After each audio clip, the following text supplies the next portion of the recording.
Bihar news में स्वागत है आपका दोस्तों। मैं हूं फिरदौस गनी और आप देख रहे हैं केडीबी लाइव। दोस्तों आज हो चुका है 8 सितंबर 2023। तो आज की पूरे बिहार की टॉप न्यूज़ लेकर आए हैं आपके लिए। दोस्तों वीडियो शुरू करने से पहले आपको बता दें कि अगर आप नए आए हैं इस चैनल पर तो फिर चैनल को सब्सक्राइब करके बेल आइकन को प्रेस कर दीजिए और साथ ही वीडियो को लाइक कर दीजिए, अपने दोस्तों के साथ शेयर भी कीजिए। तो चलिए शुरू करते हैं आज की पूरे बिहार की टॉप न्यूज़।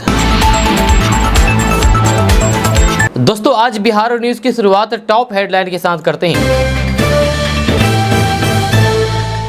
तो बात करते हैं कि बिहार के कैदियों की सख्त होगी पहरेदारी, 15 जेलों में लगेंगे कॉल ब्लॉकिंग टावर, नहीं कर सकेंगे फोन पर बात। बिहार के इन 20 जिलों में होगी भारी बारिश, मौसम विभाग का अलर्ट, अगले कुछ दिनों में होगी जोरदार बरसात। लोकसभा चुनाव से पहले केंद्र ने बिहार को दिया तगड़ा झटका, वित्तीय मदद लेनी है तो फिर करनी होगी ये काम। के पाठक को मिली नीतीश का साथ, डॉक्यूमेंट्स वेरिफिकेशन में नहीं लगेंगे टीचरों की ड्यूटी, डीएम को लिखा गया लेटर। खुशखबरी, बिहार के 2685 सिपाहियों को एएसआई में प्रमोशन, लाठी भांजने के साथ ही अब कलम भी चलाएंगे। बिहार में 15 नए सरकारी मेडिकल कॉलेज बनाने का चल रहा काम, बढ़ जाएगी 2400 एमबीबीएस की सीटें। एक देश एक चुनाव पर राकेश टिकैत ने कहा, विपक्ष की सरकार गिराएंगे। डेंगू मरीज खतरे में, ब्लड बैंकों में प्लेटलेट का संकट, कहीं 3 दिनों का स्टॉक तो कहीं खत्म। स्टेशन से बच्चा चोरी करने वाली महिला गिरफ्तार, बच्चे की मां को बेहोश करके हो गई थी रफू चक्कर। पापा आप देवघर चले जाइए, मेरी चिंता मत कीजिए, कहकर लड़की ने प्रेमी संग फरार। एटीएम से पैसे निकालने के लिए डेबिट कार्ड की नहीं होगी जरूरत, अब यूपीआई से होगा काम। बेगूसराय पुलिस ने 24 घंटे में चोरी की घटना का किया खुलासा, नौकर और पड़ोस की महिला को लाखों के गहने के साथ किया गिरफ्तार। बिहार में जाति गणना के आंकड़े जल्द करेंगे जारी, नीतीश सरकार कभी भी कर सकती है घोषणा। दुकान बंद करके घर जा रहे ज्वेलर्स दुकानदार की बाइक की डिक्की से 13 लाख के गहने पर किया हाथ साफ, लोगों के सामने तेजी से फरार हो गए चोर।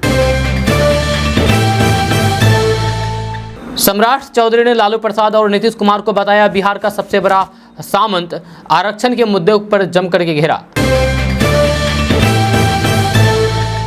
अररिया में 11 नेपाली नागरिक पकड़ाए, एक के पास मिला नकली आधार कार्ड। आरएसएस के एजेंडे पर काम कर रही है केंद्र सरकार, इंडिया भारत विवाद पर बोले नीतीश के मंत्री। जेडीयू के इंडिया वाले पोस्टर से तेजस्वी यादव गायब, क्या गठबंधन में कुछ ठीक नहीं? बिहार के स्कूलों में छुट्टियों को लेकर के क्यों गंभीर है के पाठक, जानिए 6 बड़े कारण, आगे आपको बताएंगे इस वीडियो में विस्तार से।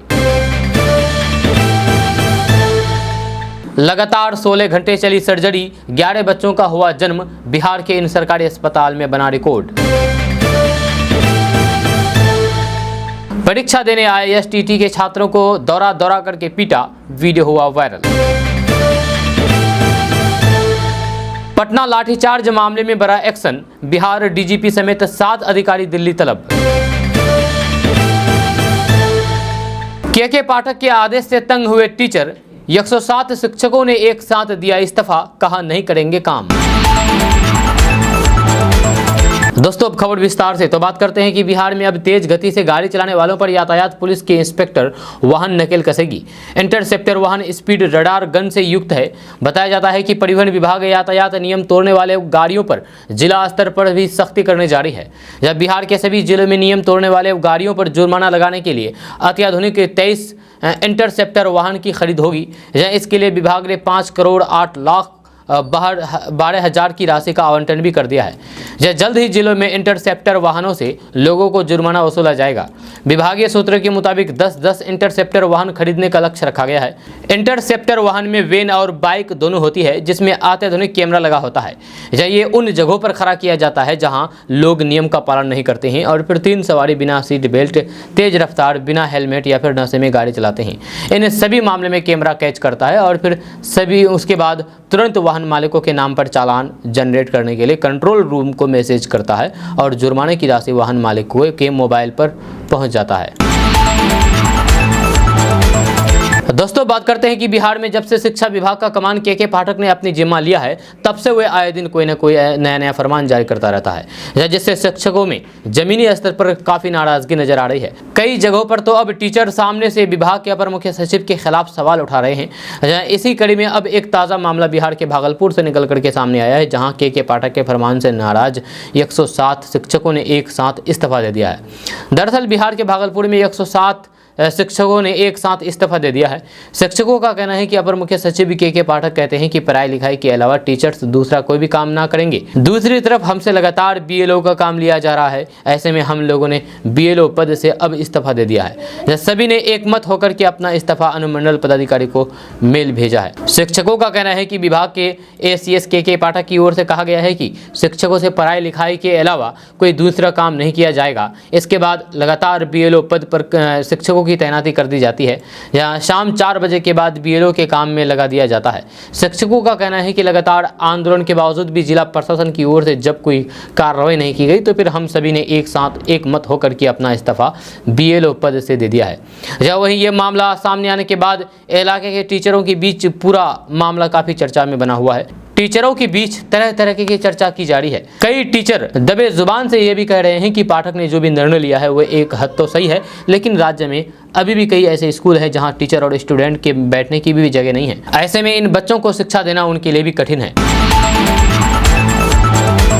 दोस्तों, बात करते हैं कि पति पत्नी और ओ की फिल्मी कहानी बिहार के पूर्णिया से सामने आई है, जहां पति को परीक्षा देने के बाद कह करके पत्नी घर से फरार हो गई और रिश्ते में दूर के देवर के साथ बाइक पर सवार होकर के मौज मस्ती करने निकल गई। इधर काफी दिनों से पत्नी की बदली एक्टिविटी की वजह से सशंकित पति अपनी शंका मिटाने के लिए दूसरे बाइक से मित्र के साथ पीछे निकल पड़ा। जहाँ थोड़ी दूर जाते ही पति की शंका को बल मिला जब उसने दूसरे युवक की बाइक पर बैठ करके अपनी पत्नी को जाते देख लिया। इस बीच उसकी पत्नी अपनी पहचान छुपाने के लिए चेहरे पर मास्क लगा रखी थी। जहाँ पर सालों से एक साथ पति पत्नी के रूप में जीवन बिता रहे पति ने अपने पत्नी को तुरंत पहचान लिया। उसके बाद मोबाइल से वीडियो बनाते हुए पत्नी के चेहरे से मास्क हटाया और पूछा है कि यही परीक्षा दे रही हो। एकाएक पति को देख करके पत्नी बहाना बनाने के लिए कुछ बोलती, उससे पहले ही पति ने अपनी पत्नी के चेहरे पर जोरदार चांटा मार दिया और जिसके बाद हंगामा मच गया। पति ने शोर मचाते हुए कहने लगा है कि देखिए भाइयों, ये मेरी पत्नी है और घर से परीक्षा देने के लिए कह करके निकली थी और फिर इस आवारा लड़के के साथ सैर सपाटा कर रही है। इस बीच उसकी पत्नी की बहन यानी कि साली भी पहुंच गई, जहां अपनी बाइक पर दूसरी की पत्नी को घुमाने वाली युवक भी सफाई देने की कोशिश में लगा रहा और फिर काफी देर तक सड़क पर ही पति पत्नी और साली और फिर दूसरे युवक के बीच हाई वोल्टेज ड्रामा होता रहा। चारों एक दूसरे पर आरोप प्रत्यारोप लगाते रहे। इस बीच मौके पर मौजूद कुछ बुजुर्गों ने सभी को समझाते हुए कहा कि पति पत्नी के बीच कुछ मतभेद है तो फिर घर कर जाकर के समझाइए। इस बीच सड़क पर ड्रामा क्यों कर रहे हो, सड़क पर ड्रामा करना बंद कर दो। दोस्तों, बात करते हैं कि बिहार में कोसी नदी अभी भी उफान पर है। इस कारण आम लोगों में भय का माहौल है, जहाँ लोगों में दहशत है। दरभंगा में नदी इस तरह से कहर बरपा रही है कि मुख्य सड़क ही बहा करके लेकर चली गई। जिले के तिलकेश्वर स्थान से सिपाही गांव तक जाने वाली मुख्य सड़क कमला और फिर कोसी नदी में आए उफान के कारण टूट गई। इस कारण तिलकेश्वर स्थान से कुशेश्वर स्थान पूर्वी प्रखंड तक जाने वाली सड़क से संपर्क टूट गया। सड़क ने संपर्क भंग हो जाने के कारण नाव ही लोगों का एकमात्र सहारा बचा है। आम लोगों की परेशानी काफी बढ़ चुकी है। जी हाँ, यहाँ आम लोगों का जीवन प्रभावित है। हर साल लोगों को यहाँ परेशानी का सामना करना पड़ता है। नदी के जलस्तर में बढ़ोतरी के कारण इस इलाके के लोगों को नाव से सफर करना पड़ता है। जब सड़क टूट जाने के कारण यहाँ 10 से 15 हज़ार लोगों का सड़क से संपर्क टूट गया है। जब पानी का दबाव अधिक बढ़ जाने के कारण सड़क का कटाव हो गया है। इस कारण लोगों को काफ़ी ज़्यादा परेशानियों का सामना करना पड़ रहा है। लोगों को सबसे ज़्यादा परेशानी सामान खरीदने में हो रही है। वहीं जिला प्रशासन की ओर से यहाँ लोगों के लिए सरकारी नाव का परिचालन कराया जा रहा है।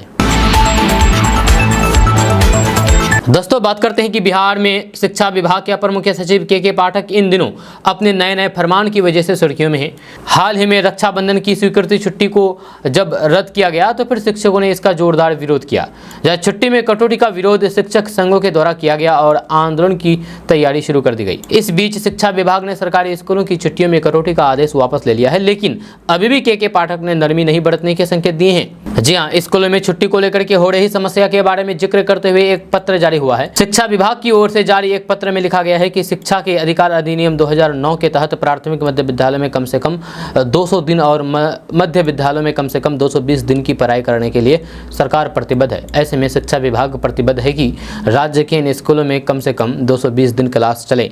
जहाँ बताया गया है कि 1 जुलाई 2023 से स्कूलों का सतत मॉनिटरिंग शिक्षा विभाग के द्वारा किया जा रहा है। जब ये काम पहले से नहीं होता था, आज लगभग 40,000 स्कूलों का निरीक्षण रोज हो रहा है, जिससे हम कहने की स्थिति में है कि वास्तविक रूप से स्कूल कितने दिन खुले रहे और फिर कितने दिन बंद रहे। इससे पहले जब ये व्यवस्था नहीं थी तो फिर जिला शिक्षा पदाधिकारी केवल घोषित आकस्मिक अवकाश के आधार पर यह गणना करते थे कि कुल कितने कार्य दिवस में स्कूल में पढ़ाई हुई है। जब पत्र के माध्यम से बताया गया है कि जब से मॉनिटरिंग करवाई जा रही है तो फिर ये पता चला है कि कई अघोषित अवकाश भी स्थानीय प्रशासन के द्वारा स्थानीय कारणों की वजह से ही दे दिए गए हैं। जहाँ इतना ही नहीं, कई स्कूल बिना किसी अवकाश के ही स्थानीय कारणों से बंद रहा है और फिर वहाँ पढ़ाई नहीं हुई है। दोस्तों अब बात करते हैं कि अगर आप एटीएम जाते हैं पैसे निकालने के लिए तो एटीएम मशीन से पैसे निकालने के लिए आपको एटीएम कार्ड की ज़रूरत पड़ती है, यानी कि डेबिट कार्ड की। लेकिन अब आपको डेबिट कार्ड की ज़रूरत नहीं पड़ेगी, क्योंकि डेबिट कार्ड को अब खत्म किया जा रहा है। यानी कि अब आप बिना डेबिट कार्ड के अपने मोबाइल से ही एटीएम मशीन में जाकर के पैसे निकाल सकते हैं। ये कैसे काम करेगा तो आपको बता दूं कि ये क्यूआर कोड के जरिए काम करेगा।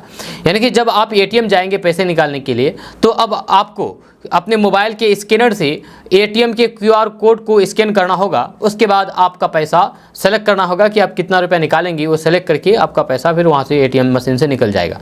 यानी कि अब आपको एटीएम कार्ड की ज़रूरत नहीं पड़ेगी, डेबिट कार्ड की कहीं भी ज़रूरत नहीं पड़ेगी। हालांकि ये मशीन लॉन्च हो गई है, लेकिन पूरे इंडिया में अभी ये नहीं चालू है।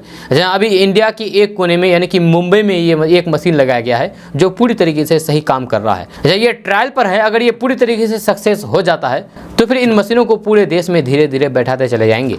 यानी कि अगर आपके इलाके में ये मशीन जब बैठ जाएगा तो फिर अब आपको एटीएम कार्ड की ज़रूरत नहीं पड़ेगी। एटीएम कार्ड से आपको छुटकारा मिल जाएगा। अब बिना एटीएम कार्ड से ही आप पैसे निकाल सकते हैं अपने मोबाइल से ही, जहाँ मोबाइल के स्कैनर से ही निकाल सकते हैं पैसे। जैसे कि आप अगर किसी को पेमेंट करते हैं क्यूआर कोड के जरिए तो आप जाते हैं और उसका क्यूआर कोड को स्कैन करते हैं अपने मोबाइल से और उसमें पैसे भेज देते हैं। सेम इसी तरीके से एटीएम मशीन में भी काम करेगा। यानी कि जब आप एटीएम जाएंगे पैसे निकालने के लिए तो वहाँ आपको अपना नंबर दर्ज करना होगा। नंबर दर्ज करने के बाद आपको पैसा सेलेक्ट करना होगा कि हम कितना पैसा निकालेंगे।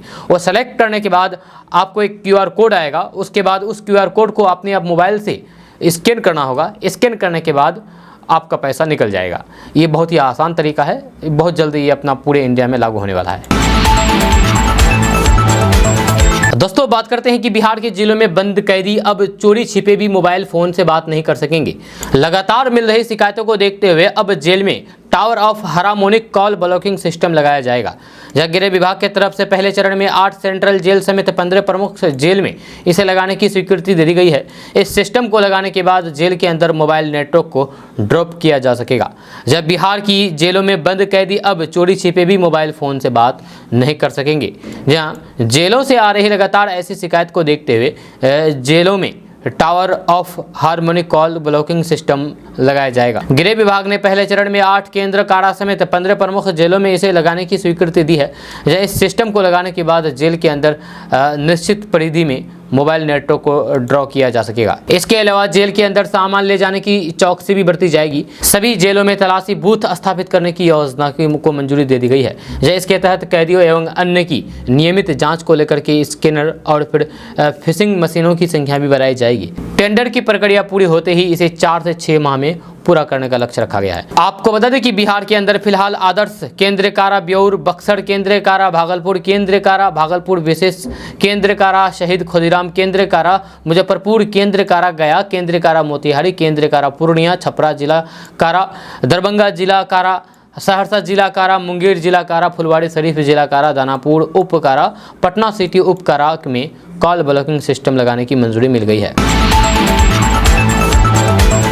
दोस्तों बात करते हैं कि मौसम विभाग ने एक बार फिर से अलर्ट जारी किया है। जहां मौसम विभाग की माने तो अगले कुछ 2 से 3 घंटों में कई इलाकों में तेज बारिश के साथ वज्रपात हो सकता है। जहां तेज बारिश का सिस्टम एक बार फिर से सक्रिय हो रहा है। मौसम विभाग के मुताबिक अगले कुछ घंटों में तेज बारिश के आसार हैं। जहां मौसम विभाग के मुताबिक अगले कुछ घंटों में बिहार में पश्चिमी चंपारण, पूर्वी चंपारण, सिवान, गोपालगंज, दरभंगा, मधुबनी, रोहतास, औरंगाबाद, भोजपुर, सारण, पटना, बक्सर, गया, नवादा, जमुई, सहरसा, मधेपुरा, मुजफ्फरपुर, समस्तीपुर और वैशाली जिले के कई इलाकों के लिए भारी बारिश का अलर्ट जारी किया गया है। इसके साथ ही मौसम विभाग ने वज्रपात होने की भी आशंका जताई है। जब मौसम विभाग ने बिगड़ते मौसम को देखते हुए लोगों को चेताया है और कहा है कि वे सतर्क और सावधान रहें। जब साथ ही बारिश के दौरान पेड़ के नीचे ना छिपें, जब बिजली के खंभों से दूर रहें, किसान अपने खेतों में ना जाएं और मौसम सामान्य होने का इंतजार करें। दोस्तों बात करते हैं कि टीचरों को लेकर के विवाद थमता हुआ नजर नहीं आ रहा है। यहाँ कभी नीतीश कुमार के पाठक के विरोध में उतर जाते हैं तो कभी उसका समर्थन भी करते हैं। पिछले दिनों जहां के पाठक ने छुट्टियों को रद्द कर दिया था तो फिर उसको वापस से बहस करके पाठक को इशारों में चेतावनी दे दी गई है। तो वहीं अब डॉक्यूमेंट्स वेरिफिकेशन को लेकर के शिक्षा विभाग की तरफ से लिखे गए लेटर पर पाठक को सरकार का साथ मिला है। जहाँ सरकार की तरफ से डॉक्यूमेंट्स वेरिफिकेशन में टीचरों की ड्यूटी नहीं लगाने की बात कही गई है। इसको लेकर के राज्य के सभी जिलाधिकारी को लेटर भी जारी कर दिया गया है। दरअसल नया मामला शिक्षा विभाग और फिर बीपीएससी के बीच का है। इसमें अब बिहार सरकार के मुख्य सचिव ने एंट्री मारी है। मुख्य सचिव आमिर सुबहानी ने के पाठक के फैसले पर हरी झंडी दे दी है। जहां स्कूल टीचर के पद पर नियुक्ति के लिए अभ्यर्थियों के प्रमाण पत्रों के सत्यापन में शिक्षक और विभागीय अफसरों की ड्यूटी नहीं लगेगी।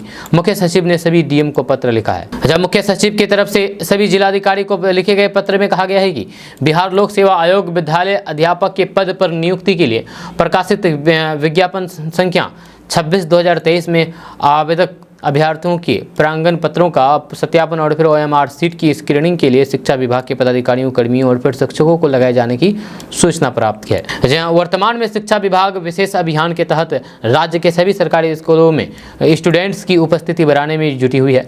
जहां शिक्षा विभाग स्कूलों में अलग अलग तरह की व्यवस्थाओं के लिए सभी अधिकारी, कर्मी, शिक्षक को विशेष निर्देश के तहत कार्य सौंपा है।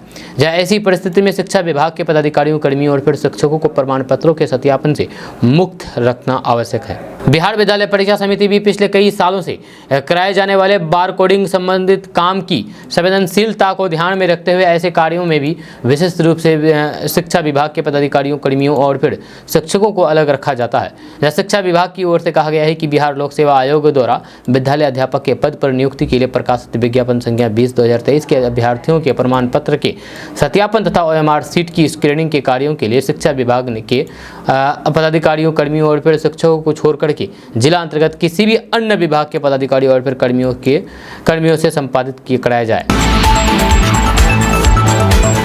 दोस्तों बात करते हैं कि बिहार के पुलिस कर्मियों के लिए कृष्णाष्टमी के अवसर पर दोहरी खुशखबरी है। जब बिहार के 2685 सिपाहियों को प्रमोशन मिल गया है और अब वे सहायक अवर निरीक्षक यानी कि एएसआई बनाए गए हैं। अब ये पुलिसकर्मी लाठी भाजने के साथ ही कलम भी चलाएंगी, क्योंकि अब उन्हें केस के अनुसंधान समेत अन्य कार्यों की जिम्मेदारी मिलने जा रही है। इस संबंध में बिहार पुलिस मुख्यालय के कर्मियों एवं कल्याण विभाग ने अधिसूचना जारी कर दी है, जिसमें कुल 2685 सिपाहियों की सूची जारी कर दी गई है, जिसमें सिपाही से एएसआई में प्रमोशन दिया गया है।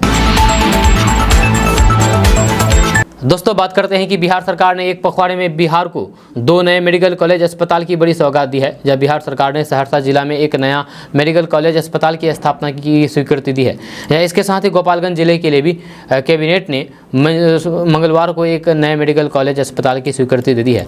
अब बिहार में 15 नए मेडिकल कॉलेज की स्थापना का काम पाइपलाइन में है। इन मेडिकल कॉलेजों के निर्माण के बाद बिहार में करीब 1700 MBBS की अतिरिक्त सीटें सार्वजनिक क्षेत्र में उपलब्ध हो जाएगी। अभी तक बिहार में 12 सरकारी मेडिकल कॉलेज अस्पताल हैं, जहां पर MBBS की कुल 1490 सीटें उपलब्ध है। साथ ही बिहार में 7 प्राइवेट मेडिकल कॉलेज संचालित है, जहां पर MBBS की 900 सीटों पर विद्यार्थियों का दाखिला होता है। मुख्यमंत्री नीतीश कुमार ने बिहार के हर जिले में मेडिकल कॉलेज अस्पताल खोलने की घोषणा पर स्वास्थ्य विभाग तेजी से काम कर रहा है। कैबिनेट द्वारा अभी तक कुल 15 नए मेडिकल कॉलेज अस्पताल की स्थापना की स्वीकृति दे दी है। इनमें से कई मेडिकल कॉलेज अस्पतालों के भवनों का निर्माण अंतिम चरण में है। जब विभाग द्वारा राजकीय मेडिकल कॉलेज अस्पताल में MBBS की पढ़ाई और फिर अस्पताल की सेवा बहाल करने के लिए चिकित्सक, शिक्षकों और फिर गैर शैक्षणिक संवर्ग के पदों को भी चिन्हित किया जा रहा है। दोस्तों दोस्तों बात करते हैं कि एक देश एक चुनाव यानी कि वन नेशन वन इलेक्शन को लेकर के सभी सियासी दलों में ये चर्चा है। जहां 2 सितंबर को केंद्र सरकार ने एक देश की एक चुनाव की कमेटी को लेकर के नोटिफिकेशन जारी कर दिया, जब पूर्व राष्ट्रपति रामनाथ कोविंद की अध्यक्षता में 8 सदस्यीय समिति बनाई गई। जहाँ इसके बाद से विपक्षी दलों के नेता एक देश एक चुनाव पर अपनी प्रतिक्रिया दे रहे हैं। जब भारतीय किसान यूनियन के राष्ट्रीय प्रवक्ता राकेश टिकैत ने भी एक देश एक चुनाव पर प्रतिक्रिया दी है। राकेश टिकैत ने कहा है कि एक देश एक चुनाव से केंद्र राष्ट्रपति को ज़्यादा पावर देंगे और फिर जहां विपक्ष की सरकार होगी उसको गिराएंगे। विपक्ष की 1 साल में सरकार गिरा करके 4 साल राष्ट्रपति शासन लगा करके उस पर राज करेंगे। राकेश टिकैत ने आगे कहा है कि जिसको चुनाव लड़ना है ये उनका चुनाव है। जहां सरकार अगर कुछ ठीक करेगी तो फिर जनता उनके साथ चली जाएगी, अगर कुछ ठीक नहीं करेगी तो फिर जनता दूसरी तरफ चली जाएगी। G20 सम्मेलन को लेकर के राकेश टिकैत ने कहा है कि ये एक अंतर्राष्ट्रीय प्रोग्राम है जो कभी किसी देश में होता है तो फिर कभी किसी देश में। इस बार भारत में इसका होस्ट है। दोस्तों बात करते हैं कि राजधानी पटना में अब तक करीब 120 लोग डेंगू संक्रमित हो चुके हैं। अभी 13 डेंगू मरीजों का इलाज PMCH, IGIMS, NMCH और फिर निजी अस्पतालों में चल रहा है। लेकिन चिंता की बात यह है कि राजधानी पटना के सरकारी अस्पतालों की ब्लड बैंकों में प्लेटलेट की कमी हो गई है। एक रिपोर्ट में पता चला है कि जयप्रभा ब्लड बैंक और फिर NMCH में के ब्लड बैंक में प्लेटलेट नहीं है, जबकि PMCH में 47 यूनिट यानी कि 3 दिनों का ही स्टॉक बचा हुआ है। इसी तरीके से IGIMS में 36 यूनिट स्टॉक है जो 5 दिनों तक चलेगा। दोस्तों बात करते हैं कि बिहार के भागलपुर जिले के सुल्तानगंज में स्थित गंगा घाट पर अपने माता पिता के साथ गंगा जल भरने गई लड़की लापता हो गई। इस घटना ने सभी को हैरान करके रख दिया। मोतिहारी के मंझोलिया से माता पिता के साथ बाड़े के जत्थे में आई थी कांवड़िया युवती गायब हो गई। नमामि गंगे घाट पर प्रेमी युगल का मामला सामने आया है। आपको बता दें कि मोतिहारी से माता पिता के साथ लड़की गंगा किनारे से जल भरने के दौरान लापता हो गई। गंगा किनारे बैठ करके लड़की की मां रोने लगी। यह घटना के बाद कई कांवड़िया सहित आसपास के दुकानदार इकट्ठा हो गया। जब लाख समझाने का प्रयास किया गया लेकिन वे किसी की बात मानने को तैयार नहीं हुआ। परिवार वालों ने गंगा किनारे आसपास कई जगह खोजा लेकिन लड़की का कहीं भी अता पता नहीं चला। लड़की BA पार्ट 2 की छात्रा है। जब साथ आए कांवड़ियों ने लड़की के माता पिता को ढांढस बढ़ाया, जब साथ ही जल भर करके बाबा धाम जाने की बात कही लेकिन माता पिता ने इनकार कर दिया। इस घटना के लगभग 45 मिनट बाद अचानक एक अनजान नंबर से लड़की के पिता के मोबाइल पर फोन आया। लड़की के पिता ने फोन उठाया कि बेटी की आवाज़ आई। इसके बाद बेटी ने अपने पिता से कहा कि पापा आप लोग देवघर चले जाइए, मैं किसी और के संग बाबा धाम जा रही हूँ, मेरी चिंता मत कीजिएगा। लड़की के पिता ने पूछा है कि कौन है वो और कहाँ से कहाँ हो तुम। फिर लड़की हंस करके बोली कि वो मेरी ज़िंदगी है, मैं उसी के साथ रहूँगी। ये कह करके लड़की ने फ़ोन काट दिया। गंगा घाट पर फिर से बेटी को मोबाइल लगाने पर स्विच ऑफ हो गया। माता पिता समझ गए कि बेटी प्रेमी संग फरार हो गई। दोस्तों बात करते हैं कि बिहार में जातिगत जनगणना की रिपोर्ट जल्द ही आ जाएगी। जब नीतीश सरकार इस बारे में कभी भी घोषणा कर सकती है। जातिगत सर्वे में सभी जिलों से प्राप्त आंकड़ों के आधार पर जातियों की शिक्षा और आमदनी का औसत सार्वजनिक होगा। जहाँ जाति जनगणना के आंकड़ों को समेकित करते हुए राज्य में नागरिकों की आयु एवं लैंगिक अनुपात, जिलों एवं राज्य से बाहर निवास करने वाले लोगों की संख्या, जोत भूमि की उपलब्धता, भूमिहीन, कुशल एवं अकुशल श्रमिक सहित विभिन्न बिंदुओं पर औसत निकाला जाएगा। इस औसत को फिर से विखंडित करके उनकी जिलेवार विशेष रिपोर्ट तैयार किया जाएगा। कुल 26 बिंदुओं पर राज्य में यानी कि बिहार में लोगों की स्थिति का आकलन किया जाएगा। इस दिशा में लगातार सामान्य प्रशासन विभाग के अधिकारी और फिर बेल्ट्रॉन के तकनीकी विशेषज्ञ काम कर रहे हैं। विभागीय सूत्रों के अनुसार जाति गणना के प्राप्त आंकड़े के आधार पर कोई भी व्यक्तिगत आकलन या फिर रिपोर्ट तैयार नहीं की जा रही है और न ही ये जानकारी सार्वजनिक होगी। राज्य सरकार द्वारा पहले ही इस संबंध में सक्षम न्यायालय में शपथ पत्र दाखिल किया जा चुका है। जिलावार प्राप्त आंकड़ा का साल 2011 की जनगणना के आंकड़ों से तुलना अध्ययन किया जा रहा है। इस तुलनात्मक अध्ययन के बाद ही गणना में प्राप्त आंकड़ों का विश्लेषण अंतिम रूप में होगा। सामान्य प्रशासन विभाग के अधिकारी सभी जिलों से प्राप्त जातीय गणना के आंकड़ों पर लगातार मंथन कर रहे हैं। इस मंथन के माध्यम से विषयवार बिहार की वस्तुस्थिति का आकलन भी किया जा रहा है। साल 2011 की जनगणना से मिले आंकड़ों को जातीय गणना के मूल्यांकन का आधार बनाया जाया गया है। इसके आधार पर ही बिहार में पिछले 12 सालों में हुए परिवर्तन का आकलन किया जा सकेगा। दोस्तों बात करते हैं कि मुजफ्फरपुर में बाइक सवार अपराधियों ने एक ज्वेलरी दुकानदार को निशाना बनाते हुए उसकी बाइक की डिक्की से 13 लाख का ज्वेलर्स उड़ा दिया है, जिसके बाद इलाके में हरकत मचा हुआ है। आपको बता दें कि पूरा मामला बिहार के मुजफ्फरपुर जिले के मीनापुर के पानापुर ओपी क्षेत्र के बिशनपुर का है, जहां आज देर शाम विष्णु ज्वेलर्स के प्रोप्राइटर सौरभ कुमार अपना दुकान बंद करके ज्वेलरी बाइक की डिक्की में रख करके घर जाने को तैयार हो रहे थे। इसी क्रम में एक बाइक पर सवार 2 अपराधी ने उनके बाइक की डिक्की तोड़ करके डिक्की में रखे तकरीबन 13 लाख रुपए के ज्वेलर्स को लेकर के फरार हो गया। वहीं स्थानीय सूत्रों की माने तो लोगों ने घटना के बाद अपराधियों का पीछा भी किया, लेकिन अपराधी स्थानीय लोगों को गोली मारने की धमकी देते हुए ज्वेलर्स लेकर के कांटी की तरफ फरार हो गए। जब वही सूचना मिलने के बाद मौके पर पहुंची पुलिस जांच कर रही है और जांच में जुट गई है। दोस्तों, बात करते हैं कि भाजपा द्वारा आयोजित जगदेव प्रसाद की 49वीं पुण्यतिथि पर बुधवार को मुख्यमंत्री नीतीश कुमार और राजद प्रमुख लालू प्रसाद यादव निशाने पर रहे। सभा में भाजपा के प्रदेश अध्यक्ष सम्राट चौधरी ने कहा है कि लालू प्रसाद और नीतीश कुमार पिछले 35 सालों से बिहार पर राज कर रहे हैं। ऐसे में आज बिहार में उनसे बड़ा शोषक तीसरा और कोई नहीं है। सम्राट चौधरी ने कांग्रेस पर जगदेव बाबू की जान लेने पर आरोप लगाते हुए कहा है कि आज अगर जगदेव बाबू हमारे बीच नहीं है तो इसके लिए कांग्रेस सबसे अधिक दोषी है। उन्होंने आरक्षण को लेकर के चर्चा करते हुए कहा है कि लालू प्रसाद यादव ने कभी भी व्यक्ति को आरक्षण का लाभ नहीं दिया है। उनका आरक्षण मॉडल परिवार तक सीमित है। पहले उन्होंने अपनी पत्नी राबड़ी देवी को आरक्षण देकर के सीएम बनाया, जब उसके बाद अपने बेटे तेजस्वी यादव और तेज प्रताप यादव को आरक्षण दिया। उन्होंने कहा है कि इसके बाद लालू प्रसाद यादव ने आरक्षण अपनी बेटी मीसा भारती को दिया है। लालू प्रसाद और नीतीश कुमार बिहार के सबसे बड़े सामंत हैं। सम्राट चौधरी ने कहा है कि जब भी कोई भी आरक्षण लागू हुआ तो फिर भाजपा साथ रही है। नीतीश कुमार पर कटाक्ष करते हुए उन्होंने कहा है कि स्वर्ण आयोग का गठन किया गया है, जब उसकी रिपोर्ट पर आज तक कोई भी काम नहीं हुआ है। पिछले साल अति पिछड़ा आयोग बना, लेकिन आज तक उसकी रिपोर्ट जारी नहीं की गई है। जब भाजपा जगदेव बाबू के सपने को पूरा करने के लिए आगे बढ़ रही है। दोस्तों, बात करेंगे कि जनसुराज पदयात्रा के सूत्रधार और चुनावी रणनीतिकार प्रशांत किशोर अभी मुजफ्फरपुर में पदयात्रा कर रहे हैं। जब मुजफ्फरपुर में जनसंवाद के दौरान प्रशांत किशोर ने बुधवार को सीएम नीतीश कुमार और तेजस्वी यादव पर जमकर के हमला बोला है। जी हां, उन्होंने कहा कि इन नेताओं से आप कोई अपेक्षा ना करें। नीतीश कुमार को अगर ध्यान से देखिएगा तो फिर पता चलेगा कि उन पर उम्र का असर हो गया है। जब पिछले 1 साल से उनकी पुरानी स्पीच उठा करके देख लीजिए, पता चल जाएगा कि वे हर बात को जलेबी की तरह घुमाते रहते हैं। बोलना कुछ और चाहते हैं और फिर बोल कुछ और जाते हैं।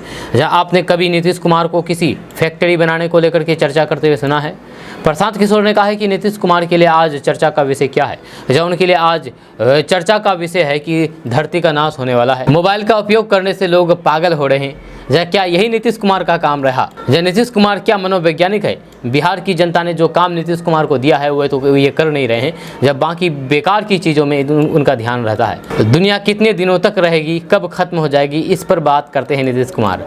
प्रशांत किशोर ने आगे कहा है कि इन नेताओं से आप क्या अपेक्षा करते हैं, क्या उम्मीद करते हैं? बिहार में जो आदमी शर्ट से ऊपर गंजी पहन लिया तो फिर लोगों को लगता है कि वही जमीनी नेता है। जब भले उसको भाषा और विषय का ज्ञान ना हो, कोई पढ़ा लिखा आ जाए तो फिर हम और आप बात करते हैं कि ये बिहार में नहीं चलेगा। आज देश में भ्रष्टाचार कहाँ नहीं है, नेता कहाँ झूठ नहीं बोल रहे हैं। इसके बावजूद भी आज बिहार जैसी भयावह स्थिति देश के किसी भी दूसरे राज्य में नहीं है। दोस्तों, बात करते हैं कि अररिया के सिकटी में एसएसबी 52वीं वाहिनी ने सोमवार को शाम को 11 नेपाली नागरिकों को पकड़ करके सिकटी पुलिस को सौंपा है। इनमें 2 नाबालिग है। एक के पास भारत का नकली आधार कार्ड भी बरामद किया गया है। वहीं पर 10 नेपाली नागरिकों को नेपाल भेज दिया गया है, जबकि एक को फर्जीवाड़े के आरोप में गिरफ्तार कर लिया गया है। यह पुलिस मामले की पड़ताल कर रही है। एसएसबी लेलोखोर कंपनी की गुप्त सूचना मिली थी कि पहाड़ा चौक के रास्ते कुछ नेपाली युवक अवैध तरीके से अररिया की तरफ जा रहे हैं। लेलोखोर कंपनी के असिस्टेंट कमांडेंट सी विवेक के नेतृत्व में 10 जवानों की टीम ने पहाड़ा में बरहदा की तरफ जा रहे और एक ऑटो को रोका। उसमें बैठे लोगों से पूछताछ की गई। इनमें से एक व्यक्ति संदिग्ध मिला, जब तलाशी लेने पर उसके पास से भारत का आधार कार्ड और फिर नेपाली नागरिकता प्रमाण पत्र बरामद किया गया। दोस्तों, बात करते हैं कि इंडिया भारत विवाद के बीच नीतीश सरकार के ग्रामीण विकास मंत्री श्रवण कुमार ने कहा कि भाजपा और फिर उसके नेतृत्व वाली केंद्र सरकार आरएसएस के एजेंडे पर काम कर रही है। बुधवार को जदयू कार्यालय में लघु जल संसाधन मंत्री जयंत राज के साथ जनसुनवाई कार्यक्रम में शामिल श्रवण कुमार ने पत्रकारों से कहा है कि इंडिया गठबंधन के नेतागण इस बात को लेकर के पहले से आशंका जाहिर कर रहे थे कि केंद्र संविधान बदलने पर आमदा है। यह आशंका सच्चाई में परिवर्तित हो रही है। उन्होंने कहा है कि हमें भारत कहने में कोई भी आपत्ति नहीं है, हैं, लेकिन जब से विपक्षी गठबंधन का नाम इंडिया ऐलान किया गया है तब से भाजपा को इंडिया शब्द से आपत्ति होने लगी है। उन्होंने कहा है कि भाजपा और आरएसएस का मंसूबा कभी भी सफल नहीं होगा, जहां हम सदन से लेकर के सड़क तक भाजपा के संविधान विरोधी कृतियों का मुखालफत करते रहेंगे। सवालिया लहजे में पूछा है कि भाजपा और आरएसएस बताएं कि स्वतंत्रता के आंदोलन में आरएसएस के कितने भी नेता संघर्ष कर रहे थे। जब वहीं जयंत राज ने कहा है कि गृह मंत्री अमित शाह के बिहार आने से अब कोई फर्क नहीं पड़ता है, जब प्रदेश की जनता ने तय कर लिया है कि बिहार की सभी लॉ सीटों पर भाजपा का सफाया होगा। कार्यालय में राष्ट्रीय महासचिव राजीव रंजन एवं प्रदेश महासचिव वासुदेव कुशवाहा उपस्थित थे। इससे पहले जदयू के राष्ट्रीय अध्यक्ष ललन सिंह ने भी इस मामले पर बीजेपी को घेर चुका है, जहां और कहा है कि देश की जनता में बीजेपी के खिलाफ अविश्वास है, उसको कहां से मिटाएंगे, ड्रामा जितना करना है करते रहें। उन्होंने आरोप लगाते हुए कहा है कि ये लोग इतिहास को बदलते रहे हैं, जो अपने नाम से इतिहास करना चाहते हैं। ये चाहते हैं कि देश का इतिहास बापू के नाम से हट करके नरेंद्र मोदी के नाम से कर दिया जाए। दोस्तों 2024 के लोकसभा चुनाव से पहले क्या विपक्ष एक बार फिर से बिखर जाएगा?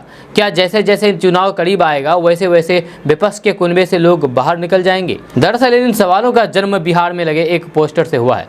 जनता दल यूनाइटेड के दफ्तर के बाहर यानी कि जेडीयू के दफ्तर के बाहर लगे इंडिया गठबंधन के साथियों के लगे पोस्टर से बिहार के डिप्टी सीएम तेजस्वी यादव नदारद दिखे। हालांकि पोस्टर को कुछ ही देर बाद हटा लिया गया। जानकारी के मुताबिक बिहार के जेडीयू ऑफिस के बाहर एक बड़ा सा पोस्टर लगाया गया था। पोस्टर में इंडिया के सभी साथियों की तस्वीर थी, लेकिन बिहार के deputy CM Tejashwi Yadav poster से गायब थे। यहाँ तक कि पोस्टर में ललन सिंह को भी जगह नहीं मिली। जब इस बात की खबर जैसे नेताओं को लगी तो मामला तुल पकड़ने लगा। इसके बाद फौरन 50 मिनट के भीतर पोस्टर को हटा दिया गया। ऐसे में इस घटना को लेकर के कई सवाल उठ रहे हैं कि आखिरकार इस पोस्टर में तेजस्वी यादव को जगह क्यों नहीं दिया गया। अब बिहार की धरती पर इंडिया गठबंधन के सहयोगियों का पोस्टर लगे और इसमें बिहार के इतने बड़े राजनीतिक घराने और फिर डिप्टी सीएम तेजस्वी यादव की फोटो ना हो तो फिर सवाल तो बनता ही है ना कि विपक्षी गठबंधन में सब कुछ ठीक नहीं चल रहा है क्या? दोस्तों कहा जाता है कि अगर आप में क्षमता है तो फिर आपके लिए कोई भी काम नामुमकिन नहीं है। ऐसा ही वाक़या बिहार के मुंगेर सदर अस्पताल में देखने को मिला है, जहां परसों वार्ड में महिला डॉक्टर अर्चना और एनेस्थेटिक चिकित्सा डॉक्टर आशीष ने पूरी तन्मयता के साथ लगातार 16 घंटा तक नॉन स्टॉप कार्य किया। इस दौरान दोनों डॉक्टर्स ने 11 गर्भवती महिलाओं का सिजेरियन करके प्रसव कराया, जो सदर अस्पताल के लिए एक कीर्तिमान है। इससे पहले डॉक्टर अर्चना और डॉक्टर निर्मला गुप्ता द्वारा सम्मिलित रूप से एक दिन में 7 सर्जरियन का रिकॉर्ड था। सर्जरियन के बाद सभी बच्चा और फिर जच्चा पूरी तरीके से स्वस्थ हैं। सर्जरियन में ओटी असिस्टेंट के अलावा स्टाफ नर्स पूरी तन्मय के साथ जुटे रहे। दोस्तों बात करते हैं कि बिहार के भागलपुर के एक विद्यालय में प्रभारी प्रधान अध्यापक और फिर शिक्षिका की मिलीभगत से करीब 350 बच्चों का मिड डे मील पोशाक राशि छात्रवृत्ति की राशि फर्जी तरीके से निकासी का मामला सामने आया है। यहाँ बड़े ही शातिराना तरीके से जिनकी शादी भी नहीं हुई है उनके बच्चे के नाम पर भी पैसों की अवैध निकासी किया जा रहा है। यह आरोप गाँव वालों ने लगाया है। मामला भागलपुर के नवगछिया अनुमंडल के नगरा पंचायत में स्थित प्राथमिक विद्यालय पासवान टोला का है। इस स्कूल के प्रधान अध्यापिका कंचन कुमारी पर आरोप लग रहा है कि वे रसोईया से मिड डे मील के भोजन का चावल और फिर दूसरे सामान दुकानों में बिकवाती है। ग्रामीणों के मुताबिक विद्यालय में कुछ ऐसे बच्चों के नाम भी पंजीकृत है जो अभी पैदा भी नहीं हुए हैं। गांव वालों का आरोप है कि जब भी इस फर्जीवाड़े पर कोई भी टोका टोकी करता है तो प्रधान अध्यापिका उसे फंसा देने की धमकी देती है। यह इतना ही नहीं, मामले में जब मुखिया और फिर वार्ड पार्षद द्वारा इसकी शिकायत की गई तो फिर उन्होंने उल्टा इनके खिलाफ रंगदारी का आरोप लगाते हुए डीएम के पास आवेदन दे दिया। गांव के एक युवक दीपक कुमार पासवान ने बताया है कि मेरी अभी शादी भी नहीं हुई है, लेकिन बच्चों के पिता के नाम की जगह मेरा नाम दर्ज करा दिया गया है और छात्रवृत्ति पोशाक राशि मिड डे मील जैसी सरकारी योजना का लाभ प्रधान अध्यापिका फर्जी तरीके से उठा रही है। जहाँ वही लोगों की बार बार शिकायत मिलने पर जाँच के लिए विद्यालय पहुँचे प्रखंड शिक्षा पदाधिकारी ने भी विद्यालय में अनियमितता पाया है। हालांकि बीओ ने इस पर ज़्यादा कुछ जानकारी शेयर नहीं किया है। दोस्तों पटना में भाजपा कार्यकर्ताओं पर हुए लाठीचार्ज मामले में बड़ा एक्शन लिया गया है। इस मामले में बिहार के डीजीपी राजविंदर सिंह भट्टी समेत 7 अधिकारियों को दिल्ली तलब किया गया। जहां लोकसभा की विशेष अधिकार समिति ने इन अधिकारियों को तलब किया है। जानकारी के मुताबिक अधिकारियों को 21 सितंबर को दोपहर 3 बजे लोकसभा की विशेष अधिकार समिति के सामने पेश होना है। जिन अधिकारियों को दिल्ली तलब किया गया है उनमें डीजीपी राजविंदर सिंह भट्टी, पटना के DM doctor Chandrashekhar Singh, SSP Rajeev Mishra, city SP Patna, सदर एसपी कामिया मिश्रा, सदर एसडीएम खांडकर श्रीकांत कुंडलिक और फिर एक डीएम शामिल है। आपको बता दें कि 13 जुलाई को भाजपा ने बिहार की राजधानी पटना में विधानसभा का घेराव किया था। इस दौरान पुलिस ने पटना के डाक बंगला चौराहे के पास भाजपा के नेताओं के ऊपर वाटर कैनन का उपयोग किया था और फिर उन पर लाठीचार्ज भी किया था। इस दौरान महाराजगंज से सांसद जनार्दन सिंह सिग्रीवाल को गंभीर चोटें आई थी। उनके सिर में चोट भी लगी थी, जिसके बाद उन्हें इलाज के लिए आईजीआईएमएस में भर्ती कराया गया। उसके बाद इस मामले को लेकर के तुल पकड़ा हुआ है और भाजपा इसके खिलाफ जम करके विरोध प्रदर्शन कर रहे हैं और कार्रवाई की मांग कर रहे हैं। दोस्तों बात करते हैं कि प्रशांत किशोर ने राजद सुप्रीमो लालू प्रसाद यादव पर जमकर के निशाना साधा है। जनसुराज पद यात्रा पर निकले प्रशांत किशोर ने लालू प्रसाद यादव को यादवों का नेता बताया है। उन्होंने लालू प्रसाद यादव की लोकप्रियता और फिर प्रभाव भी अब पहले जैसे नहीं होने की बात कही है। दरअसल प्रशांत किशोर अपनी जनसुराज पद यात्रा करते हुए बुधवार को भाजपा के मुजफ्फरपुर के कुर्डी प्रखंड पहुंचे। यहाँ उन्होंने तुर्की में जनसंवाद किया। इस दौरान किशोर ने कहा, यानी प्रशांत किशोर ने कहा है कि बिहार की बदहाली का सबसे बड़ा कारण यह है कि यहाँ के लोग जाति एवं धर्म के नाम पर वोट डालते हैं। जनसंवाद के दौरान प्रशांत किशोर ने कहा है कि परिवारवाद से कोई भी राजनीतिक दल अछूता नहीं है। जब बीते 30 वर्षों का रिकॉर्ड बताता है कि बिहार में 1250 परिवार से विधायक और सांसद हमेशा से बनते आ रहे हैं। उन्होंने कहा है कि प्रधानमंत्री नरेंद्र मोदी, लालू प्रसाद यादव और फिर मुख्यमंत्री नीतीश कुमार की लोकप्रियता पहले से घटी है। लालू पहले गरीबों के नेता थे, फिर पिछड़ों के नेता बने, उसके बाद वे यादव के नेता बन गए। प्रशांत किशोर ने आगे कहा है कि बिहार की बदहाली की तस्वीर बदलने के लिए लोगों को आगे आना होगा और फिर जाति एवं धर्म से ऊपर उठ करके मतदान करना होगा। प्रशांत किशोर ने आगे कहा है कि जिन लोगों ने बिना किसी कारण से राजनीति से अपना मुंह फेर लिया है लेकिन सामाजिक कार्यों में अपना ध्यान केंद्रित किए हुए हैं, ऐसे लोगों को जनसुराज से जोड़ना हमारा लक्ष्य है। केवल विधायक और एसपी बनाना हमारा उद्देश्य नहीं है। प्रशांत किशोर ने कहा है कि बिहार की शिक्षा व्यवस्था चौपट है। युवा वर्ग रोजगार को तलाश में पलायन कर रहे हैं।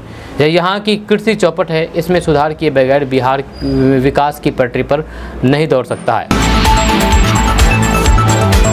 दोस्तों आज का न्यूज़ बस यहाँ तक। कैसा लगा आप नीचे कमेंट बॉक्स में कमेंट करके ज़रूर बताइएगा। अगर आप हमारे चैनल पर नए आए तो फिर चैनल को सब्सक्राइब करके बेल आइकन को भी प्रेस कर दीजिए और साथ ही वीडियो को लाइक कर दीजिए, अपने दोस्तों के साथ शेयर भी कीजिए। तो चलिए मिलते हैं फिर नेक्स्ट वीडियो के साथ, तब तक के लिए जय हिंद, जय बिहार।